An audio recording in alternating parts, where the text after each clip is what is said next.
घर में गए और वहां पर रुकना हुआ तो सेठ जी ने अपने पूरे परिवार को इकट्ठा किया हुआ था। बारी बारी सबसे मिलवाने लगे, ये मेरी बड़ी बेटी, ये मेरी दूसरे नंबर की बेटी, ये मेरी तीसरे नंबर की बेटी, ये मेरी चौथे नंबर की बेटी, ये मेरी पांचवें। 6 बेटियों से मिलवाया और 6 जमाइयों से मिलवाया। मेरी नजर इधर उधर ढूंढ रही थी, मैं सोच रही थी कमाल है, बेटियों से तो मिलवा दिया लेकिन अभी तक बेटा नजर नहीं आया।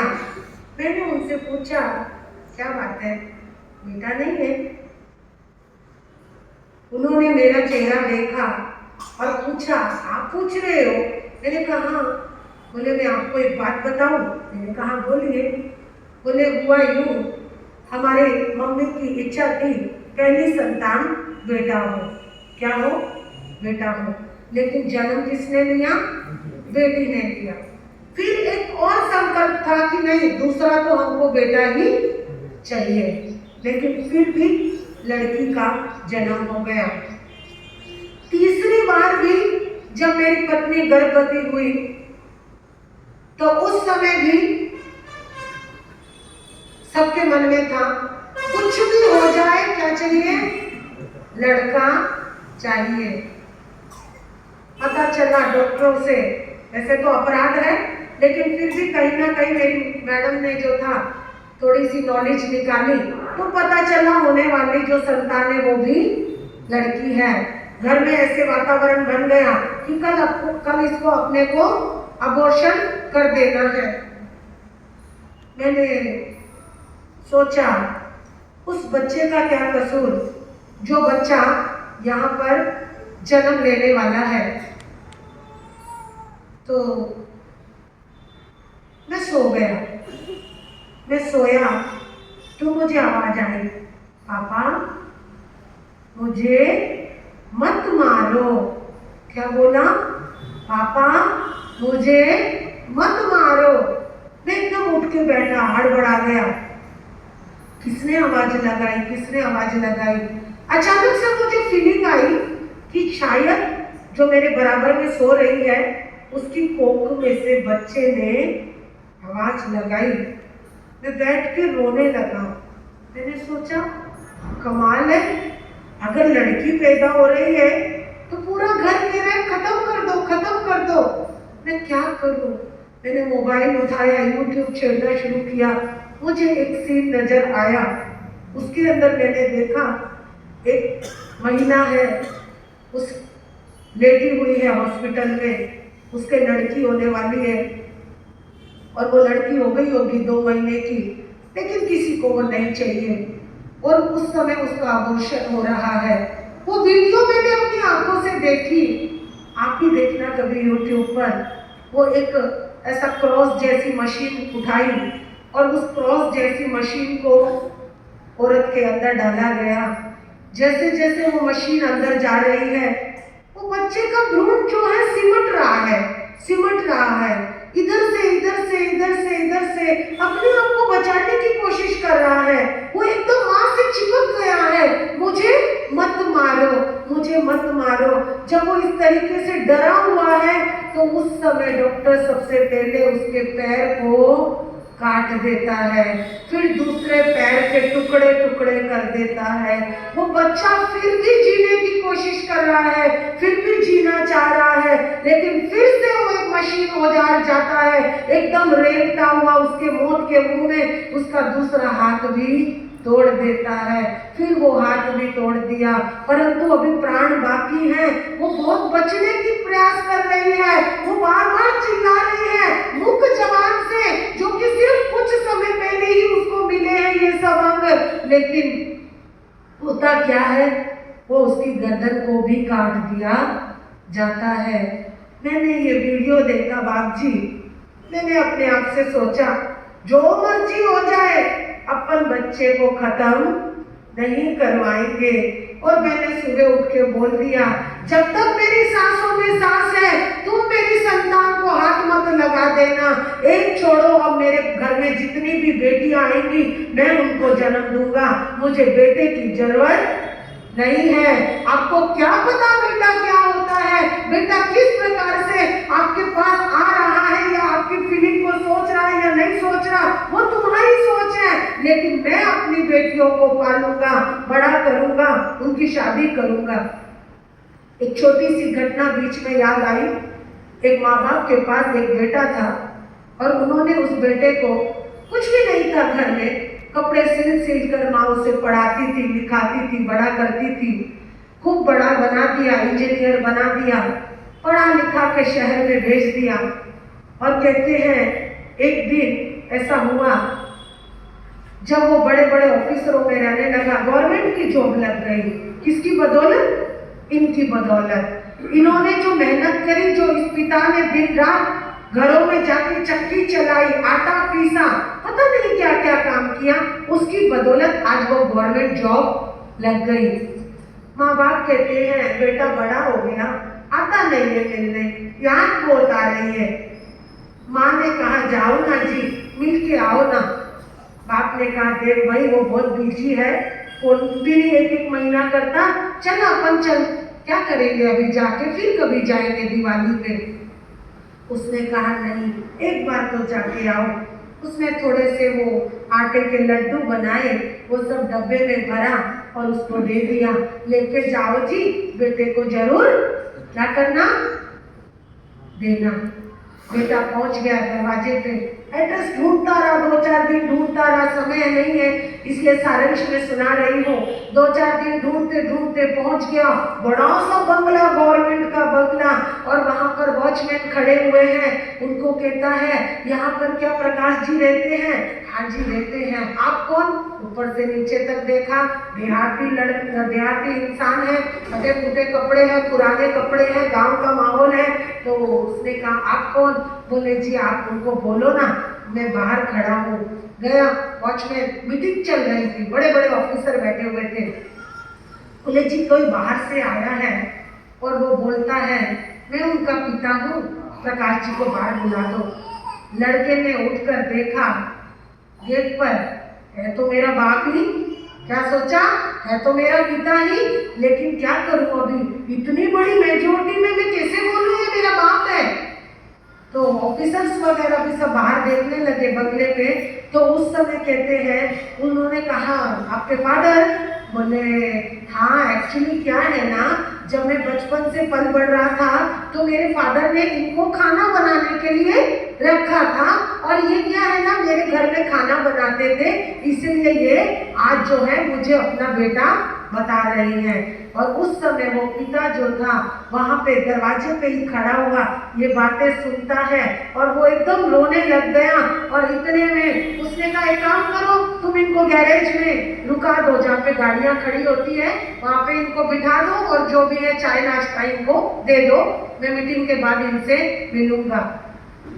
पिता ने सुना, ऊपर आसमान से नीचे गिरा, ये क्या है जिसके लिए जान लगा दी, जिंदगी लगा दी, दिन रात लगा दिया। इसकी माँ ने कहा जाके मिलके आओ, और आज ये क्या बोलता है मेरा खाना बनाने वाला है। रो रहा था बैठा बैठा। अंदर किचन में वो खाना बनाने वाली तो बहुत थी, लेकिन जो मैडम थी उसकी पत्नी थी, वाइफ, वो सुन रही थी ये क्या है, आज तक तो मैंने सुना नहीं खाना बनाने वाला। उसने एकदम से उनको बुलाया, ओ अंदर आओ, है ना, औरत चाहे तो कुछ भी कर सकती है। तुमने ना एक भ्रांति पाल रखी है कि बहू हमेशा मिसगाइड करती है तुम्हारे बेटों को, लेकिन मैं तुम्हारा ये पर्दा हटाना चाहती हूँ। बहू ही होती है जो तुम लोगों के लिए हर बात में आगे से आगे कहती है। बेटा तो एक बार कह भी देगा चल कोई बात नहीं, इस महीने खर्चा नहीं हो सकता, लेकिन बहू जो होती है ना वो कैसी होती है, तुम अपने अंदर भ्रम पाल के रखते हो, मेरी बहू ऐसी, मेरी बहू ऐसी, मेरी बहू, नेगेटिव ही उसके बारे में सोचोगे, कभी उसके बारे में पॉजिटिव नहीं सोचते हो। अंदर आओ, हाँ बोलो, ये कौन है? देखो बाप के पास नहीं गया मीटिंग में, लेकिन वाइफ ने बुलाया तो तुरंत उठ के अंदर गया। कहने लगा क्या बात है, वो कौन है? अरे बाद में बताऊंगा ना। मैंने पूछा ये कौन है? पापा है आपके? हाँ है। तुमको शर्म नहीं आई अपने बाप को महाराज बताते हुए? डूब मरो, कोई फायदा नहीं। आज जिनकी वजह से तुम यहाँ बैठे हो ना, उनका तुम उपकार नहीं मान सकते। अरे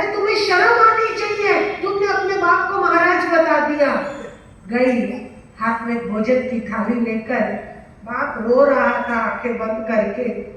उस समय पैरों को पकड़ती है, पिताजी माफ कर दो, पिताजी माफ कर दो, आपका बेटा थोड़ा नालायक है। बहू आपकी नालायक नहीं है। और उस समय अपने पिता को अपने हाथ से भोजन कराती है और अपनी उस प्यारे से बंगले में लेकर आती है। मैं ये सब कहना चाहती हूँ कि देखिए बहुओं का दिल कितना बड़ा होता है। और आप सोचते हो कि वो पराई है, वो पराई नहीं होती, वो आपके जिगर का टुकड़ा होती है, वो आपके घर की शान होती है, आपकी लक्ष्मी होती है, आपकी हर मर्यादा को महसूस करती है, आपके हर तरीके को लेकर चलती है, सुबह से शाम तक आपके घर की पहरेदारी करती है। उसके मन में कुछ अरमान भी होते हैं, वो सोचती है नहीं कहीं मम्मी जी का खाना ना रह जाए, पिताजी का खाना ना रह जाए, लेकिन वो सिर्फ तुमसे एक ही चीज चाहती है, वो होता है प्यार। मैं सोच रही थी और मैंने एक बात सोची कि ऐसा क्या कसूर हो जाता है कि हम आते ही सिर्फ उनको बहू बहू बहू करते रह जाते हैं। बातें तो बड़ी बड़ी करते हो, हम अपनी बहू को बेटी समझते हैं, लेकिन जिस समय तुम्हारी कोई बहुत बड़े प्रोजेक्टों की बात हो, कुछ बात हो, एक बात तुम बेटी से शेयर कर लेते हो, लेकिन बहू से क्यों छुपाना चाहते हो? ये मत सोचना सब एक जैसे होते हैं, लेकिन आज 60% ऐसे लोग भी हैं। कोई अच्छी बात होगी तो ना बहू को नहीं बतानी। क्यों नहीं बतानी? वो तो तुम्हारे घर की शान बढ़ाने वाली है। मैंने ऐसे ही एक बहू को देखा, खाना बना रही थी किचन के अंदर, और वो एकदम से दरवाजे पे सुन रही थी सास ससुर बातें कर रहे हैं, सास ससुर कुछ ना कुछ चर्चा कर रहे हैं। बेटे को भी बिठाया हुआ है, बेटी को भी बिठाया हुआ है और जमाई को भी बिठाया हुआ है, लेकिन मुझे सोचना पड़ रहा है कि वो बहू ये सोच रही है, कमाल है, ये तो मुझे बड़ी अजीब सी बात लगी, ये सब एक होकर बातें कर रहे हैं लेकिन मुझसे क्यों नहीं शेयर कर रहे? लेकिन आप कभी सोचना उसके दिल पर क्या गुजरती है, क्योंकि जिस समय वो आती है आपके यहाँ पर, वो भी यही अरमान लेकर आती है कि कहीं ना कहीं मुझे भी वो अधिकार मिले, मुझे भी वो जिम्मेदारियां मिले, मुझे भी वो सोचने समझने की शक्ति मिले कि मैं भी तो किसी की बेटी हूँ और ये भी आपकी बेटी है। फिर हम दोनों में इतना क्यों भेदभाव? आप कह देते हो भैया जमाई बहुत अच्छा मिला है, बेटी की हर बात सुनता है, क्या बोलते हो? जमाई बहुत अच्छा मिला है, बेटी की बहुत सुनता है, लेकिन अगर वही बात आ जाए आपके बेटे पर, रोज की रोज बाहर घूमने चले जाते हैं, रोज की रोज बाहर घूमने चले जाते हैं। मैं ये सोचना चाहती हूँ बेटी 10 बजे उठे तो चलता है, लेकिन बहू अगर किसी दिन 7 बजे उठ गई तो आपको नहीं चलता। मैं आपके घरों में जा रही हूँ, आपकी फीलिंग को बाहर ला रही हूँ। ये मत सोचना महाराज जी हमारी बहुओं को भड़का रहे हैं, मैं सिर्फ आपको आगाह कर रही हूँ। अगर साथ में ससुर जी थोड़ा सा बोल देना, अरे कोई बात नहीं, तबियत ठीक नहीं, तो आप उनको भूल के देखते हो, अरे क्यों भाई? इसलिए आप, क्योंकि आपको समझ नहीं आती। अगर ससुर जिम्मेदारी से परिवार को संभालना चाह रहा है, दोनों को एक साथ बढ़ाकर रखना चाह रहा है, तो आप उनको भी चुप करके बिठा देते हो। लेकिन मैं ये कहना चाहती हूँ हमारे अंदर ये भावना होनी चाहिए। जिस समय मैं यहाँ पर आई थी उस समय मुझे भी किसी का प्यार चाहिए था ना? ठीक है, तुम्हारी परंपराएं कैसी थी? आज तो मैं कहती हूँ बहू अगर आपकी 60, 70, 80 साल की भी बहू हो गई ना, और अगर उसकी सास आज भी जिंदा है, वो भी यही चाहती है कहीं ना कहीं मेरी बहू मेरे हाथ के नीचे रहे। लेकिन मैं ये बातें आपको इसलिए शेयर करना चाहती हूँ, चाहे पालघर है, आज मेरी पालघर से प्यारी सी सखी आई हुई है दर्शना, वो उसने बहुत मेरे साथ रही है, उसने मुझे महसूस भी किया और हर कदम पे कहती थी बाप जी आपकी जैसी सोच सबकी होनी चाहिए। ऐसा मत सोचना कि मैं आपको सुना रही हूँ, मैं हर जगह यही बोलती हूँ, धार्मिकता क्या है, धर्म क्या है और आपके भीतर में धर्मात्मा क्या है, ये इन 3 चीजों पर ध्यान रखना। धार्मिकता क्या है, धर्म क्या है और धार्मिक क्या है। आप धर्मात्मा बनने की कोशिश करते हो और मुंहपट्टी लगा के धर्म करते हो, लेकिन वास्तव में आप धार्मिक हो या नहीं हो। धार्मिकता करने कर लेने से धर्मात्मा नहीं बन सकते।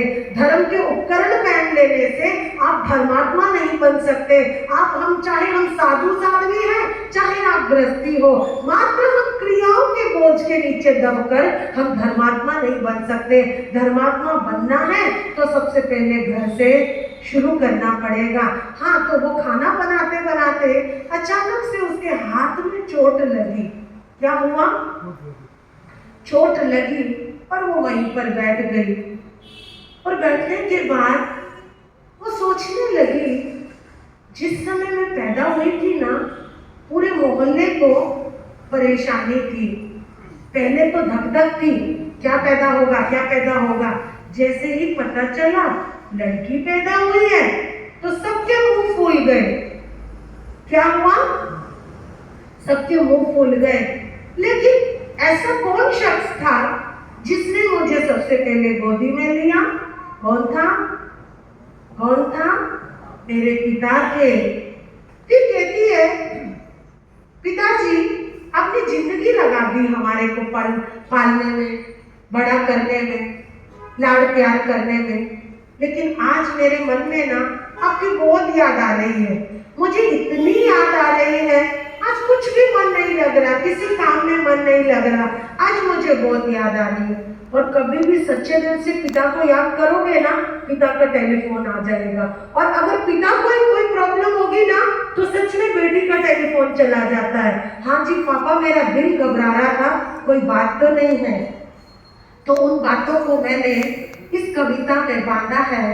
और सच में अपने पिता को सामने रख लेना। और जिनके पास बेटियां हैं ना, और कईयों की बेटियां तो जाने वाली भी हैं दूसरे घर, तो वो सोचना कि जब बेटी ससुराल जाती है तो वहां पर क्या सोचती है। आपकी बेटी आपके सामने बैठी है और आपसे क्वेश्चन कर रही है। वो क्वेश्चन मैंने इस किताब में कैद किया। और आपकी आंखें बंद हो या खुली, अपनी बेटी का चेहरा सामने लाना, क्योंकि नसीब वाले होते हैं जिनके पिता होते हैं। मैं एक बात बता रही थी, अपने पास तो पिता नहीं है, ठीक है, नो प्रॉब्लम, लेकिन जिनके पास पिता होते हैं उन्हें पिता का प्यार का एहसास होता है। और जिनके पास पिता नहीं होते ना, उनको पता होता है कि पिता के बिना दुनिया कितनी सूनी होती है। तो वो बेटी एक प्रश्न करती है, सच बात पूछती हूँ बताओ ना बाबूजी,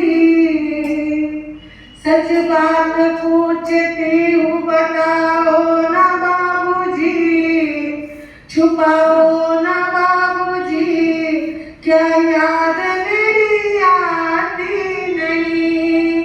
बेटी क्वेश्चन कर रही है, किचन में बैठ गई है, उदास है, नाराज है, दुखी है, अपने एक अंदर से पिता की याद आ रही है, पिता की तड़पन याद आ रही है कि मेरे पिताजी होते तो क्या मुझे पराया समझते, मेरे पिताजी होते क्या मुझे पराया पराया बोलते, मेरे पिताजी होते मेरे एक आंसू पे मुझे दिल से लगा लेते, मुझे गले से लगा लेते, लेकिन मेरी आंखों में आंसू आने नहीं देते।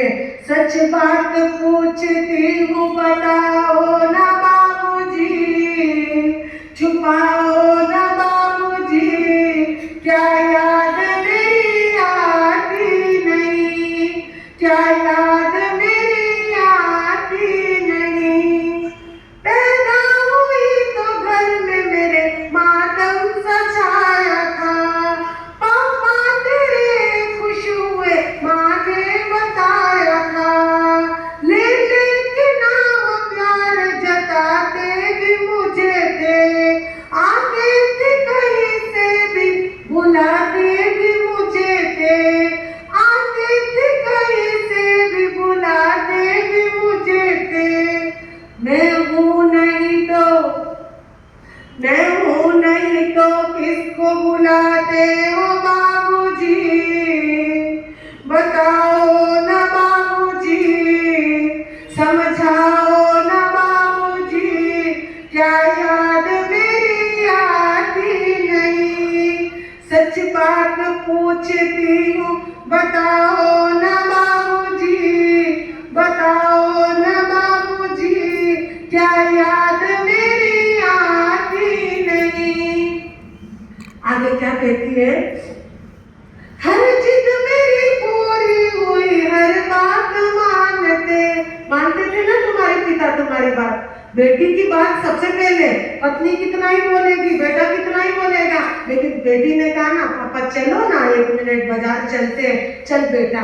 घुटनों में भी दर्द हो, चाहे कितना बड़ा दिन हो, कितने बिजनेस में बिजी हो, एक बेटी का फोन आता है तो पिता चल देते हैं।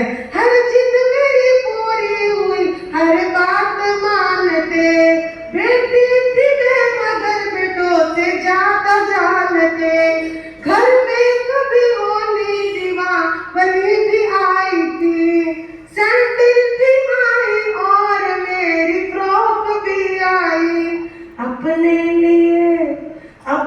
लिए बंडी नहीं लाते थे बाबूजी, क्या कमाते थे बाबूजी, क्या कमाते थे बाबूजी, क्या याद मेरी आती नहीं, सच बात पूछती हूँ बताओ ना बाबूजी, छुपाओ ना बाबूजी, क्या याद मेरी आती नहीं, सारी उम्र खर्चे में कमाई में लगा दी, दादी बीमार थी तो दवाई में लगा दी, पढ़ने लगे तो हम तो पढ़ाई में लगा दी, बाकी बचाओ मेरी सगाई में लगा दी, अब किसके लिए इतना कमाते हो बाबूजी, बचाते हो बाबूजी, क्या याद मेरी आती नहीं, क्या याद मेरी आती नहीं, कहते थे मेरा मन कहीं एक पल न लगेगा, बिटिया विदा हुई तो ये घर घर न लगेगा, कपड़े कभी गहने कभी सामान संजोते, तैयारियां भी करते छुप छुप के थे रोते, कर कर के याद अब तो ना रोते हो बाबूजी, रोते हो बाबूजी, क्या याद मेरी आती नहीं, कि जब सगाई रख दी ना उस दिन से ही टेंशन लेकर बैठ गए थे आप कि अब मुझे ये कमा के इकट्ठा करना है, इतनी ज्वेलरी बनानी है, इतनी तैयारियां करनी है, इतना समधियों को देना है, इतना रिश्तेदारों को देना है, ये देना वो देना, ये खिलाना वो पिलाना, ये सब करते रहते थे, दिन रात मेहनत करते थे, लेकिन जब कभी मैं चुपके से देखती थी ना तो छुप छुप के रोते थे, जब तक विदाई नहीं हो गई तब तक ऊपर जा जा के रो रहे थे, शाम को विदाई हो जाएगी और वो दिन अपने कमरे में जाके रो रहे थे, अपने रिश्तों से छुप छुप के रो रहे थे, अपनी बेटी से छुप छुप के रो रहे थे, इधर पूरी दुनिया बैठी है लेकिन वो कमरे में जाके रो रहे थे। बंधुओं ये सीन तो मैंने भी देखा है, जब बेटी की शादी होती है ना, पता है सुबह 10 बजे उसकी डोली चली जाएगी, बाप कैसे रोता है वो मैंने भी देखा है, और वो जिस समय रोता है ना बस मन में ये होता है तू जा रही है ना, तू बस खुश रहना, तू जहां भी जाए तू खुश रहना, जरा सा भी बेटी अगर फोन कर देना जाके पापा यहाँ पे मन नहीं लग रहा, सच कहती हूँ बाप दौड़ा दौड़ा चला जाता है, फिर से पैरों में बंधन बन जाते, बेटा रोज रोज आना अच्छी बात नहीं है, रोज रोज समझी लोग क्या बोलेंगे, एक मर्यादा आ जाती है। कल तक जो बेटी से खुले दिल मिलते थे ना, आज वहाँ ससुराल में जाने में पाबंदियां आ जाती हैं, क्या बोलेंगे ससुराल वाले। लेकिन बेटी जब विदा होती है ना, सच में कहती हूँ बहुत दर्द होता है, ऐसा दर्द होता है कि बेटी को भी नहीं दिखाया जाता। तो बेटी कहती है गहने भी बनाते थे, कपड़े भी बनाते थे, ज्वेलरी भी बनाते थे, लेकिन फिर भी छुप छुप के रोते थे, 1 मिनट के लिए मेरे पास आके बैठ जा बेटा, फिर तो तेरी विदाई हो जाएगी। जब आप ऐसा बोलते थे ना, मेरा दिल सच में टूट के बिखर जाता था। लेकिन बंधुओं, मैं आपको एक बात कहना चाहती हूँ, वो दिन जो होता है ना, सबसे बड़ा बच्ची के लिए वो वो सबसे बड़ा दिन कठिन दिन होता है, क्योंकि आज जहां पर वो 20-25 साल रही है उसको छोड़कर जा रही है। वो दिन बड़ा दिन को दहलाने वाला होता है, वो मार्मिक दिन होता है, वो सबके साथ गुजरता है। ठीक है, आप चाहते हो कि उसकी दुनिया नहीं हो जाए, लेकिन चाहे वो 20 साल हो जाए शादी को, लेकिन पिता की याद तो आती ही आती है। पति कितना ही प्यार दे, सास ससुर कितना ही प्यार दे, लेकिन जब कहीं पर अकेली में होती है तो किसकी याद आती है? पिता की याद आती है। और एक चीज और बताती हूँ, पिता को भी सबसे पहले किसकी याद आती है? बेटी की याद आती है। पता नहीं उसका मन लगा या नहीं लगा, उसका दिल लग रहा होगा या नहीं लग रहा होगा। नहीं, फोन नहीं करना, ज्यादा फोन करेंगे तो ससुराल वालों को अच्छा नहीं लगेगा। बार बार अपनी तकलीफें बताएंगे, ससुराल वालों को अच्छा नहीं लगेगा। ये जो माँ बेटी का बाप बेटे का रिश्ता था, वहां पर लक्ष्मण रेखा आ जाती है। तो वो वही बातें अपने पिता से कह रही है। फिर उसने एक बड़ा सा मार्मिक प्रश्न किया, कैसी परंपरा है ये, कैसा विधान है, कैसी परंपरा है ये, कैसा विधान है, पापा बताओ ना मेरा कौन सा जहान है, आधा यहाँ जीवन है अधूरा, पीहर मेरा पूरा है ना ससुराल है पूरा। क्या आपका भी प्यार अधूरा है बाबूजी? क्या आपका भी प्यार अधूरा है बाबूजी? बताओ ना बाबूजी, छुपाओ ना बाबूजी, क्या याद मेरी आती नहीं? सच बात पूछती हूँ, बताओ ना बाबूजी, छुपाओ ना बाबूजी, बताओ ना बाबूजी, क्या याद मेरी आती नहीं?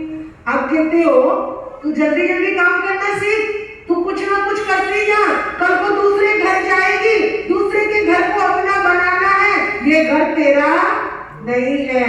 और दूसरे घर में गई तो कहते बहू है भाई, थोड़ा बच के रहना, बहू मेरा ये भी परिवार आधा, मेरा वो भी परिवार आधा, तो फिर मुझे इतना बता दो ना, मेरा कौन सा घर है, मुझे कौन अपना मानेगा? मैं किसके घर की धरोहर हूँ? मैं किसके घर की अपनी हूँ? मैं किसके घर की शान हूँ? जिस समय आपने डोली में बिठाया, उस दिन से आज तक यही सोच रही हूँ, मैं अपने पीहर वालों को इतना भी शिकायत का मौका ना दूं, मैं अपने ससुराल वालों की शान बढ़ाऊं। मैं हर कदम पे सोचती हूँ, मैं अपने माता पिता को भी कुछ नहीं बताती हूँ। मेरे ऊपर कोई भी प्रॉब्लम आ जाए, मेरे साथ किसी का भी लड़ाई झगड़ा हो जाए, मेरे साथ कोई भी दुर्व्यवहार करे, और मैं अपने माता पिता को नहीं बताती हूँ। क्यों नहीं बताती? क्योंकि मेरे ऊपर जिम्मेदारियां हैं। लेकिन मैं आपसे एक बात पूछती हूँ पिताजी, आज दिल पे हाथ रख के बोलना, क्या आपका भी प्यार अधूरा है क्या? जैसे मेरी दुनिया अधूरी बना के रख दी है, लेकिन क्या आपका भी प्यार अधूरा है बाबूजी? पिता कहता है, बेटा तू मेरी जान है, तू मेरी शान है, तू मेरा सम्मान है। पिता को हिचकी आई तो समझ आया, बेटी को याद है आई है। पिता को नींद नहीं आई तो याद आया, बेटी को मेरी याद आई है। पिता को भूख नहीं लगी तो समझ आया, बेटी को मेरी याद आई है। बंधुओं, बेटी तो सम्मान है, सबसे बड़ा धन है, आपका अभिमान है, और हम चले उसको भ्रूण हत्या करने के लिए। लेकिन मैं ये कहती हूँ, जन्म से ही उसके ऊपर तो हिंसा का वातावरण बनता है, और मृत्यु पर्यंत भी हम कहीं ना कहीं उसके साथ अनायास ही अत्याचार कर देते हैं। लेकिन मेरा कहना आज आप सभी से है, बस इतना सोचना, कभी सास भी बहू थी और कभी बहू भी बेटी थी। फिर देखना आपके घरों में खुशहाली आ जाएगी, फिर देखना आपके घरों में हरियाली आ जाएगी। और मैंने एक बात कही है कि धर्मात्मा बनने से पहले कोई भी धर्म करो या ना करो, लेकिन रिश्तों को मजबूत लाना, आज सच्चे धर्मात्मा बन जाओगे। और उस धर्मात्मा तक जाने के लिए पहले अपने दिल में सफाई चाहिए, और वो दिल की सफाई जिस दिन आ गई ना, और सच में आपके रिश्ते मजबूत हो जाएंगे, आपके दिल मजबूत हो जाएंगे। फिर आपको ये नहीं लगेगा अरे वो कहाँ गई है, वो किससे मिल रही होगी, वो किससे बातें कर रही होगी। ना सास को बहू दूर लगेगी, ना बहू को सास दूर लगेगी, दोनों के रिश्ते मजबूत हो जाएंगे। और अभी क्या है ना, बहुत अच्छा है ये बोईसर और ये वातावरण। बस मुझे इतना ही कहना है, जब कभी बहू में खोट नजर आए तो अपनी बेटी का चेहरा याद कर लेना, तो आपको बहू या मेरी बेटी नजर आ जाएगी। आज ये विषय जो लिया ना, दोबारा लेने का मतलब नहीं था, लेकिन सबको एक मन में था। और मैं सच में कहती हूँ